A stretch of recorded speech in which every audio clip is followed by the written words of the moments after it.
Man, oh man, there has been so much news as of late coming out of Bethesda that I have had no time to do anything else.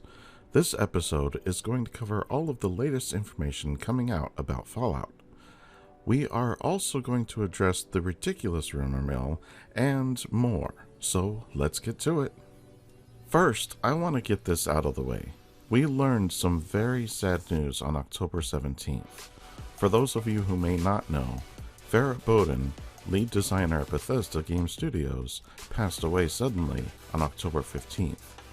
While we have not been given any details as to what caused his death, one thing is certain, he will be missed. His work, however, will live on.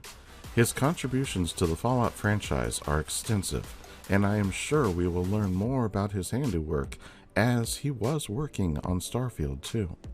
Moving on, for those of you who may not have played Fallout 3, you can claim a free Game of the Year edition on the Epic Game Store from October 20th till the 27th. This means you will literally get every DLC with the main game as well. If you have a desire to try out Fallout 3, this is your opportunity. In honor of Fallout's 25th anniversary, the Bethesda Gear Store is offering 20% off Fallout merch from October 17th to the 23rd, and there are several 25th anniversary items available as well. Bethesda also released 3 short Fallout retrospective videos. We are going to go over those now, starting with the first one titled A New Generation. We listen to the folks at Bethesda talking about Fallout 3.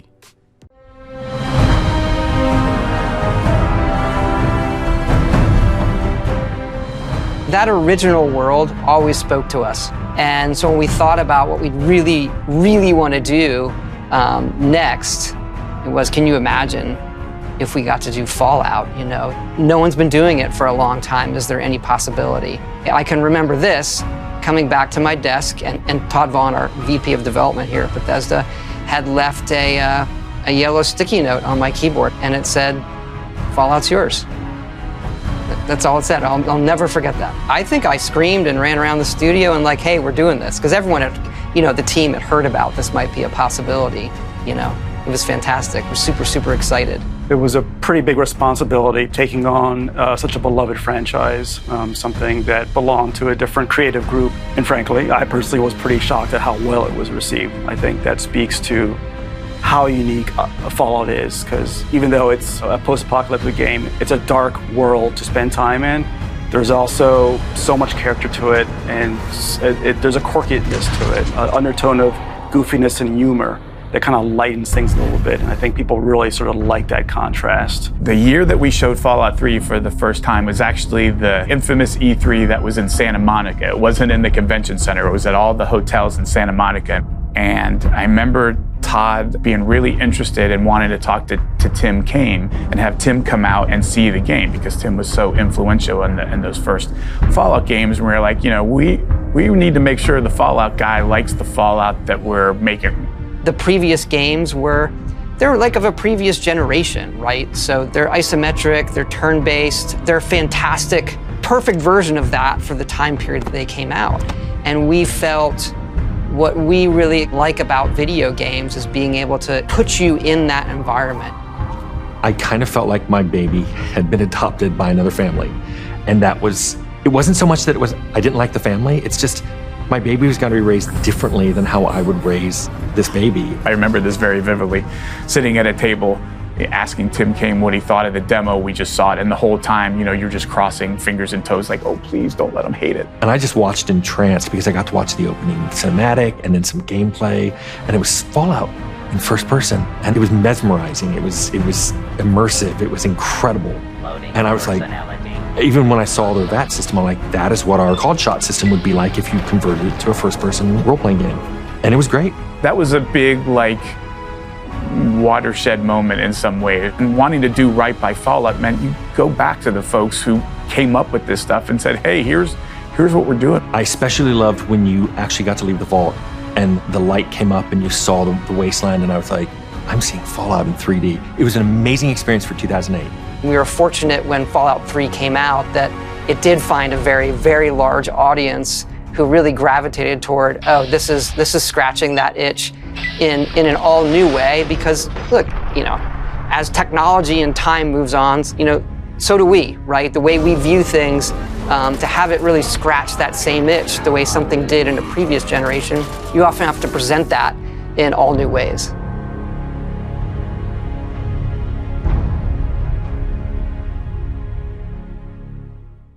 I really like how Todd Howard and company reached out to Tim Kaine seeking his approval for what Bethesda had created in Fallout 3.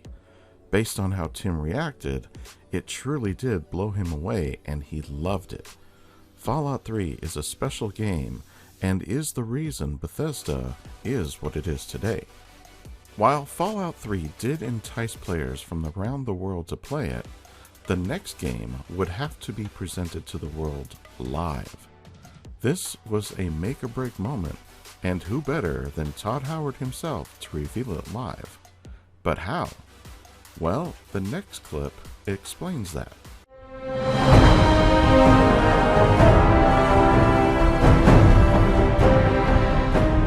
So a lot changed between Fallout 3 and Fallout 4. I mean, we had not just shipped to success with Fallout 3, but Skyrim took the world by storm.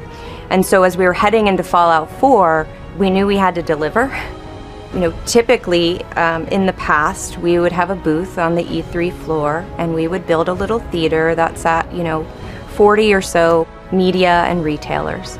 And Todd would do a demo every hour on the hour, and we would fill the theater and people would exit. And they were long, long days. The first person I pitched was Todd that said, I have this idea about doing like a showcase. And I remember Pete Hines telling me, like, what if I had you just give one presentation? And instead of having to spend 3 days showing the same demo over and over, like, I'll sign me up, one presentation. So you only have to do it one time, but you only get to do it one time. But the one's going to be on stage, the Dolby Theater. Like, okay, I see what you did there. You get the energy of the fans, but you also get, well, if I screw it up here, I screw it up forever. There is no, like, cut, let's do it again. It was absolutely, absolutely terrifying.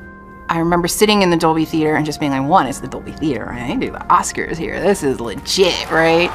And just when Todd Howard walked out on stage and announced Fallout 4, the crowd went insane. There are very few things as good as Fallout.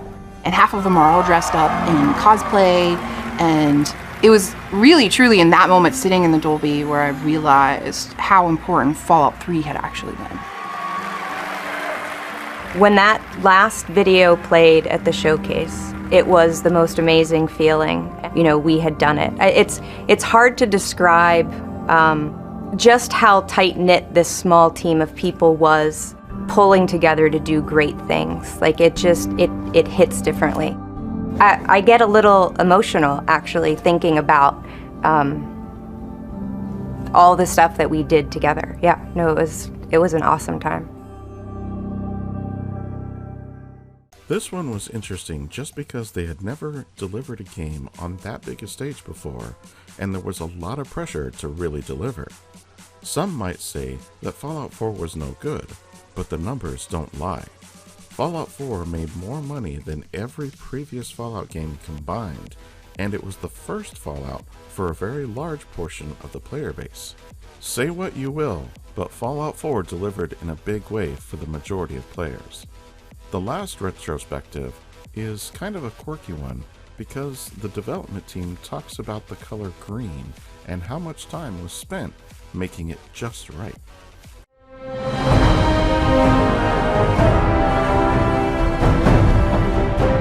Fallout has more color disputes. What is the right blue of the vault suit? And you can ask Istvan about all of this. We will debate the blue of the vault suit, but nothing tops the green.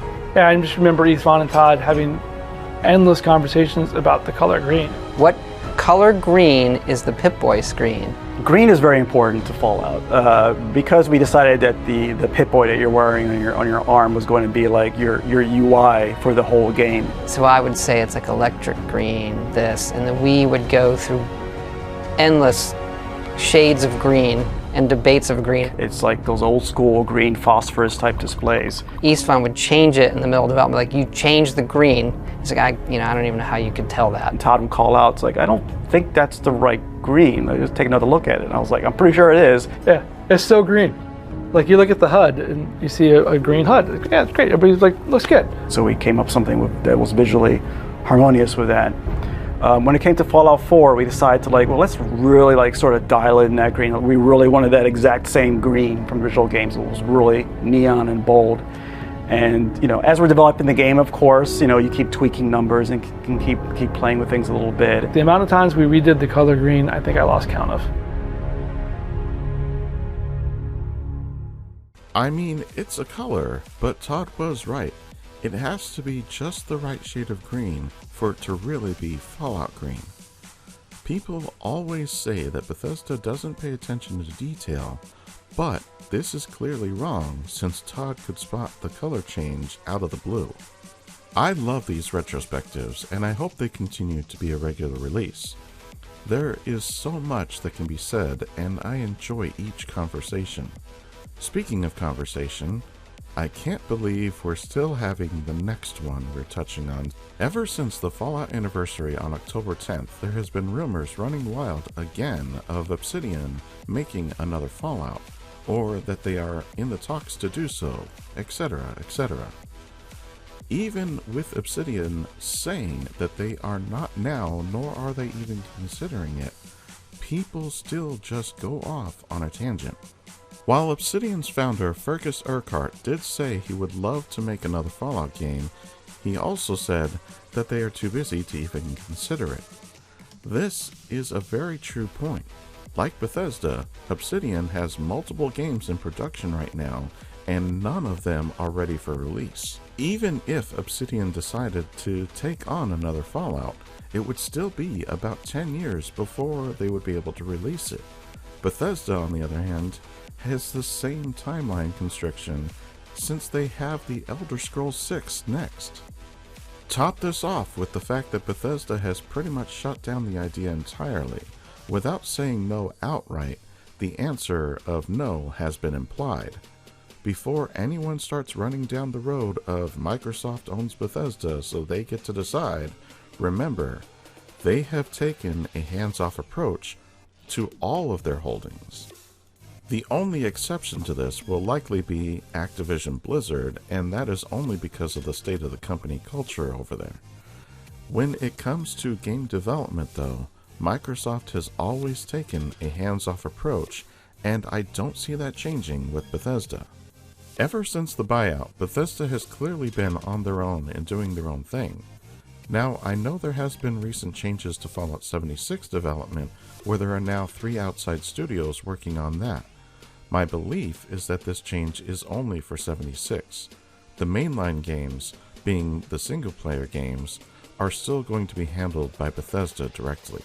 The worst part of this is the people who come out and completely misrepresent the statements that were made just to create a narrative that simply does not exist. I hate to be the bearer of bad news, but at this time, Obsidian is not now, nor expects to be able to create another Fallout game. With all of that having been said, I want to hear from you. What do you think about the retrospectives?